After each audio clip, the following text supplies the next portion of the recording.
এইবার অ্যাক্টিভিটি 10 বলেছে match the words in column A with their meanings in column B. Column এর শব্দগুলির সাথে কলাম বি এর শব্দগুলি অর্থ অনুযায়ী মেলাতে হবে। প্রথমে দেওয়া আছে রেলম অর্থাৎ রাজত্ব বা রাজ্য, এটি হবে কিংডম, ইতে যে ওয়ার্ডটি আছে কিংডম। 2 নম্বরে আছে সিজলেস অর্থাৎ অবিরাম, এটি হবে এফ এ যেটি আছে এন্ডলেস। এরপরে আছে পেল, পেলের সাথে হবে ডাল অর হোয়াইটিশ ইন কালার যেটি বিতে আছে। 4 আছে গ্রিফ দুঃখ, এটি হবে এ অর্থাৎ ডিপ সরো। এরপর 5 আছে ইমপ্লোড অর্থাৎ মিনতি করা, এটি হবে ডি এর সাথে যেটি হবে বেগড। আর শেষে আছে গ্লুমি অর্থাৎ অন্ধকারাচ্ছন্ন বা হতাশ, এটি হবে সি ডার্ক অর ডিপ্রেসিং। এরপর 11 অর্থাৎ অ্যাক্টিভিটি 11 নম্বরে বলেছে দেখো make sentences with the following pairs of words to show the difference of the meaning. নিচে 2টি করে একই উচ্চারণের শব্দ দেওয়া আছে কিন্তু সেগুলির অর্থ আলাদা এবং সেই শব্দগুলি দিয়ে একটি করে বাক্য রচনা করতে হবে। প্রথমে আছে MEET মিট অর্থাৎ সাক্ষাৎ, I will meet him tomorrow, আগামীকাল তার সাথে সাক্ষাৎ করব। MEAT মিট মানে মাংস, I love to eat meat, আমার মাংস খেতে ভালো লাগে। বি ওয়ান্ডার্ড WANDERED ওয়ান্ডার্ড মানে ঘুরে বেড়ানো, they had not wandered that far today, তারা আজকে বেশি দূর যায়নি। ওন্ডার্ড WONDERED ওন্ডার্ড, ওন্ডার্ড মানে হচ্ছে অবাক, শি ওন্ডার্ড অ্যাবাউট এলডোরাডো, শি এলডোরাডোর কথা শুনে অবাক হয়ে গেল। সি WHOLE হোল মানে সমগ্র, I did not play the whole day, আমি সারাদিন ধরে খেলিনি। HOLE হোল মানে গর্ত, there is a hole on the wall, দেওয়ালে একটি গর্ত আছে। LEAP লিপ, লিপ মানে লাফ দেওয়া, the boys leaped over the stream, ছেলেরা নদীর ওপর দিয়ে ঝাঁপ দিল। LIP লিপ, লিপ মানে ঠোঁট, হার লিপ বিগান টু ট্রেম্বল, তার ঠোঁট কাঁপতে লাগলো।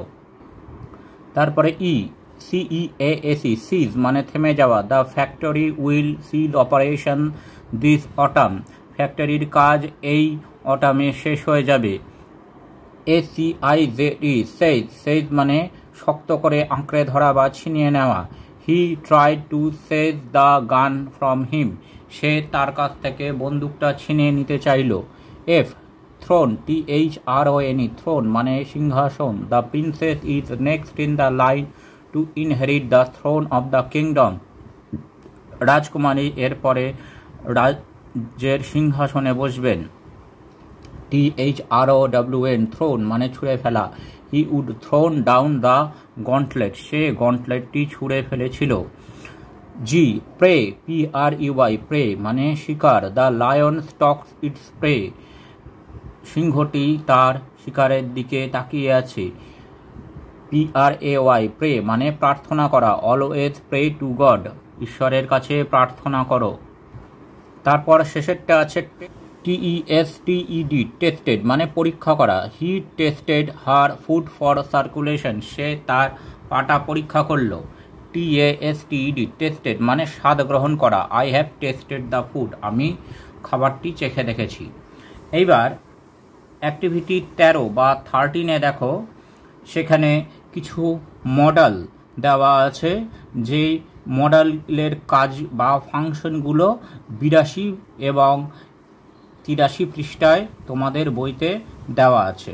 সেখানে আমরা এক্সপ্রেসিং এবিলিটি বা সক্ষমতা বোঝাতে ক্যান কুড মডেল ব্যবহার করি, পসিবিলিটি বা সম্ভাবনা বোঝাতে ক্যান কুড মে মাইট এই মডেলগুলো ব্যবহার করি, এক্সপ্রেসিং ডিউটি বা এমফ্যাসিস জোর দিয়ে বোঝাতে আমরা শুড বা মাস্ট মডেল ব্যবহার করি, মেকিং এ রিকোয়েস্ট অর্থাৎ অনুরোধের জন্য উড কুড উইল এই মডেলগুলো ব্যবহার করি, আস্কিং ফর পারমিশন অর্থাৎ অনুমতির জন্য মে, শ্যাল, ক্যান, কুড এই মডেলগুলো আমরা ব্যবহার করি।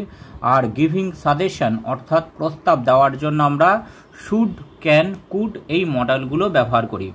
এবার অ্যাক্টিভিটি 13A-তে আমাদের সেই মডেলগুলো দিয়ে শূন্যস্থান পূরণ করতে হবে। প্রথমে এ, আই, তারপরে হবে মাস্ট অর্থাৎ নিশ্চিত বা এমফ্যাসিস বোঝাতে, finish my homework before going to school. তারপরে হি, তারপরে হবে মে অর্থাৎ পসিবিলিটি বোঝাতে, গিভ ইউ এ সলিউশন। তারপর সিয়েটা, Rajesh planned that he dash, এখানে হবে would make a kitchen garden. D, he, তারপরে ড্যাশ, এখানে হবে কুড, এখানে এবিলিটি বা সক্ষমতা বোঝাতে, help me if he wished. তারপরে উই ড্যাশ শুড, এখানে উচিত বা সাজেশন বোঝাতে, save trees for a better future. F, the teachers expect that all the students dash, এখানে হবে উইল, এটিও সম্ভাবনা বোঝাতে, pass the examination.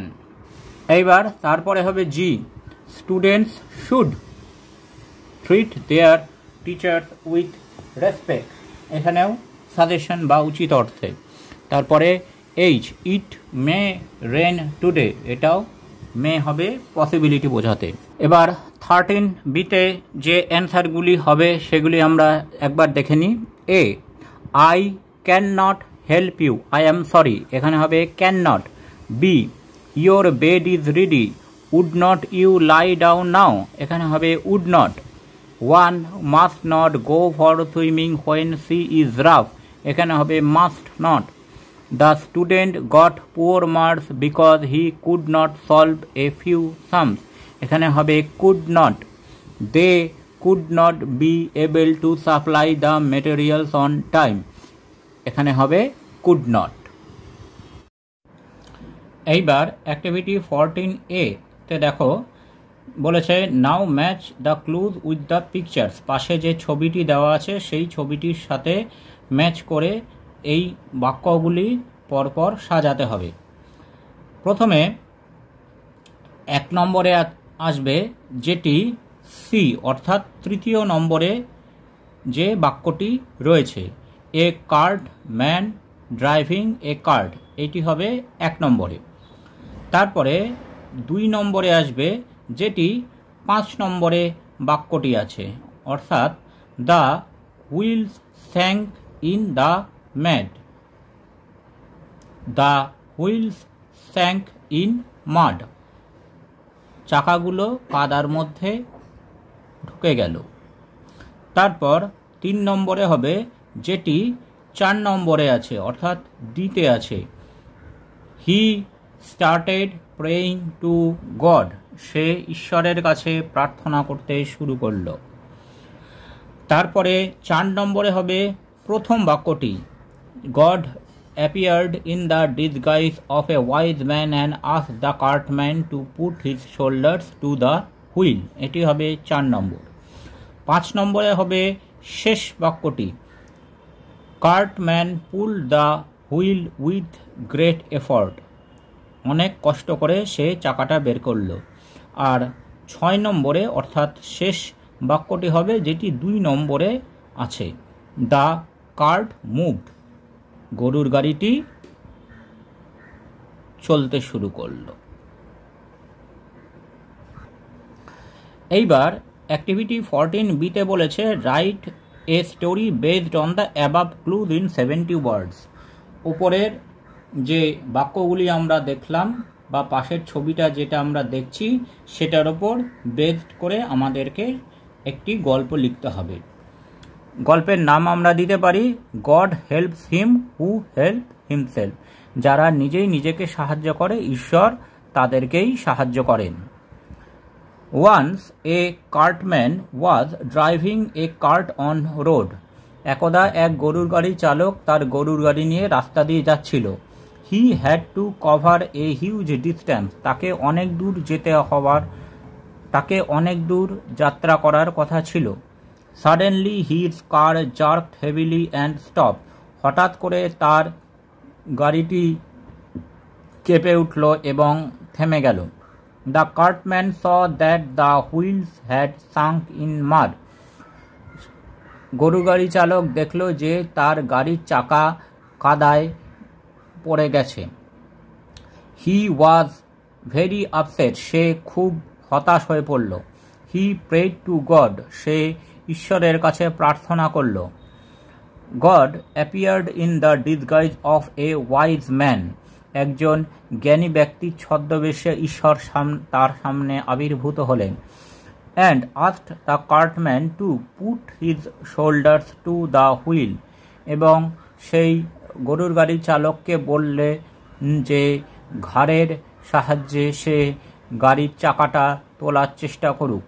The cartman pull the wheel out the mud with great effort, তারপরে অনেক কষ্ট করে শেষ পর্যন্ত গাড়ির চালকটি কাদা থেকে তার গাড়ির চাকাটি তুলতে সক্ষম হলো।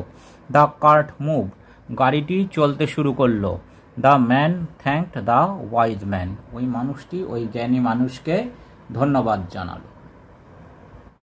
Thanks for watching this video. তোমরা ফেসবুক এবং ইমেলে কন্ট্যাক্ট করতে পারো।